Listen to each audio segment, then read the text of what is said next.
ये क्या माँ, आज आपने फिर से पानी वाली दाल और रोटी बनाई है। रोज रोज ये गरीबों वाला खाना खाकर हम परेशान हो चुके हैं। हाँ माँ, हमसे नहीं खाई जाएगी ये दाल।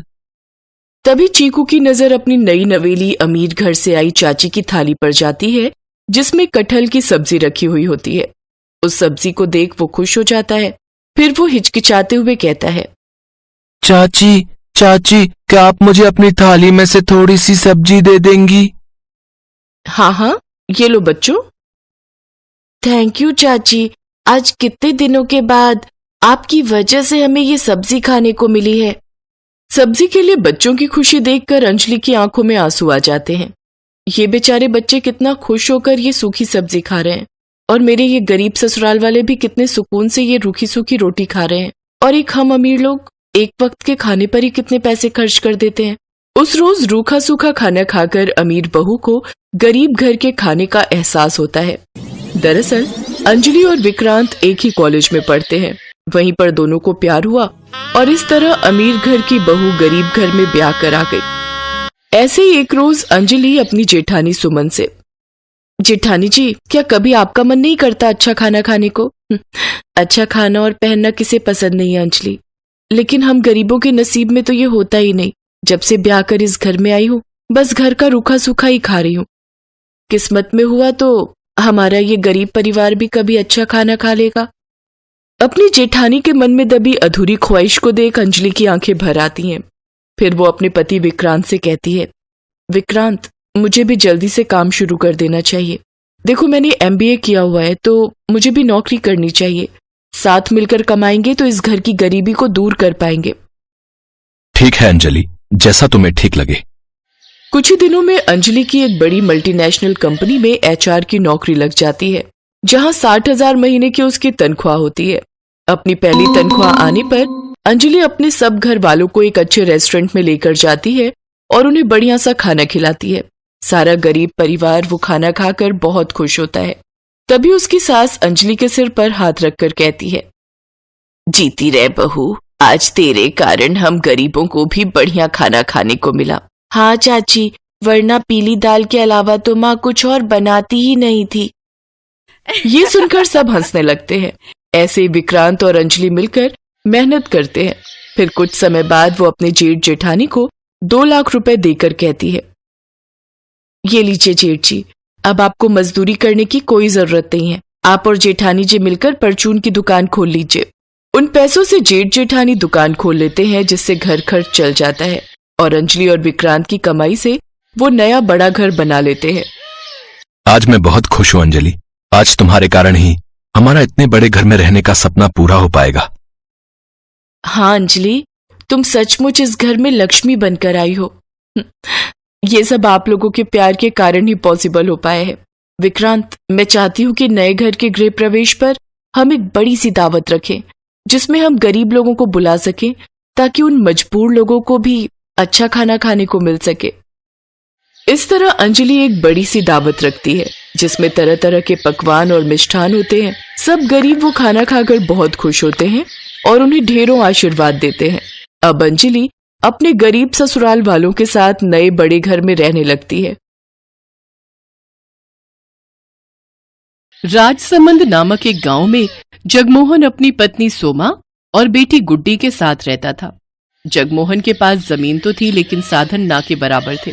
कुछ समय पहले उसके पास बैल थे, लेकिन घर के हालात बिगड़ने के कारण उसने उन्हें बेच दिया। उनकी हालत बहुत ही दयनीय स्थिति में थी। घर के हालात देख उसकी पत्नी सोमा ने उससे कहा, मेरी बात मान लीजिए जी, मुझे ठाकुर के यहाँ काम करने दीजिए। साफ सफाई और घर के काम ही तो करने हैं। क्या फर्क पड़ जाएगा अगर मैं वहां जाकर काम कर दूं? कम से कम घर के राशन पानी का तो खर्चा निकल ही जाएगा। ऐसी बात मत किया कर रेनू की माँ, तेरी बातें मेरे दिल को छलनी कर देती हैं।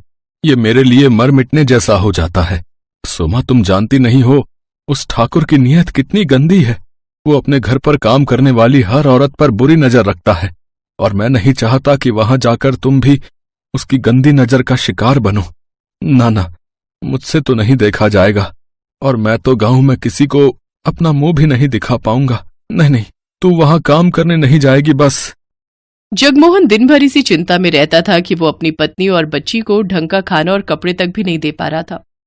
वो फटे पुराने कपड़े पहनकर ही गुजारा चला रहे थे। जगमोहन जब भी गांव में किसी से मदद मांगने जाता कि हल और बैल दे दो या ट्रैक्टर उसके खेतों में चला दो, तो सभी उसे मना कर देते। एक दिन अपने खेतों को फावड़े से खोदते खोदते वो अधमरा सा हो गया। उसकी सूखी जमीन पर फावड़ा भी नहीं चल रहा था, लेकिन वो लगातार फावड़ा चलाए जा रहा था। उसकी आंखों के सामने बार बार अपने परिवार का चेहरा आ रहा था। उधर गांव का ठाकुर गीदड़ की तरह नजरें गड़ाए बैठा था कि कब जगमोहन मदद के लिए उसके पास आए और वो उसकी जमीन हथिया ले। वो जब भी जगमोहन से मिलता था तो उसे एक ही बात कहता था, जगमोहन, रे तुझे कितनी बार कहा है अपनी जमीन मुझे दे दे, मैं तुझे उसके अच्छे दाम दे दूंगा। नहीं साहब, पैसे तो एक दिन खत्म हो जाएंगे, लेकिन जमीन ये मेरे पूर्वजों की निशानी है, भला इन्हें मैं कैसे बेच सकता हूँ।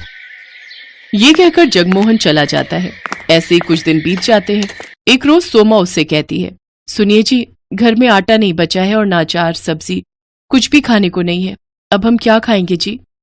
सोमा, तू रेनू के लिए कुछ देख, है तो हम तो भूखे भी सो जाएंगे। लेकिन आपने भी तो सुबह से कुछ नहीं खाया जी, आपको भी तो भूख लगी होगी ना।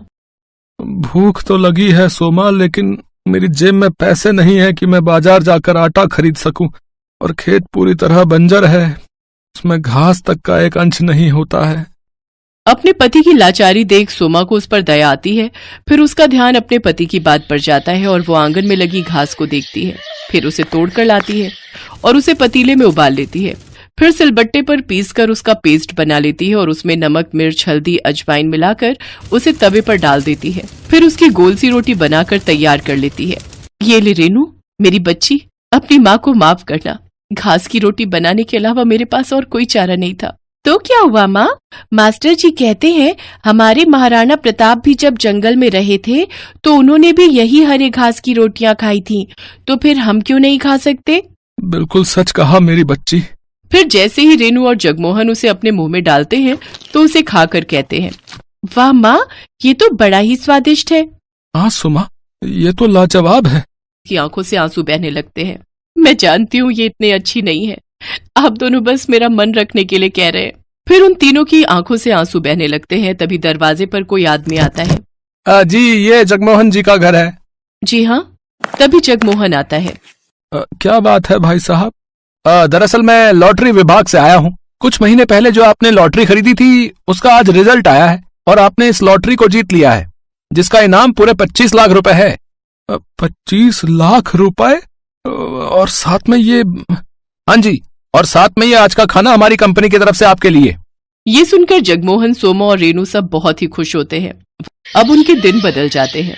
जगमोहन ट्रैक्टर बुलवाकर अपने खेतों पर चलवाता है, जिससे उसकी बंजर भूमि में जान आ जाती है और उसमें फसल उगाती है। साथ ही वो अपने लिए पक्का घर भी बनवा लेता है और अब शहरों से नई नई खाद लाकर अपने खेतों पर डालता है, जिससे उसकी फसल अच्छे से तैयार हो जाती है और वो उससे भी काफी पैसे कमाने लगता है। देखते ही देखते अब वो उस गांव का सबसे अमीर आदमी बन जाता है। अब वो अपने परिवार की हर इच्छा पूरी करता है और खुशी खुशी उनके साथ रहने लगता है। हेलो दोस्तों, कैसे हैं आप सब? हमारी कहानियाँ देखने के लिए हमारे चैनल को सब्सक्राइब कीजिए और हाँ, बेल आइकॉन पर क्लिक करना मत भूलिएगा।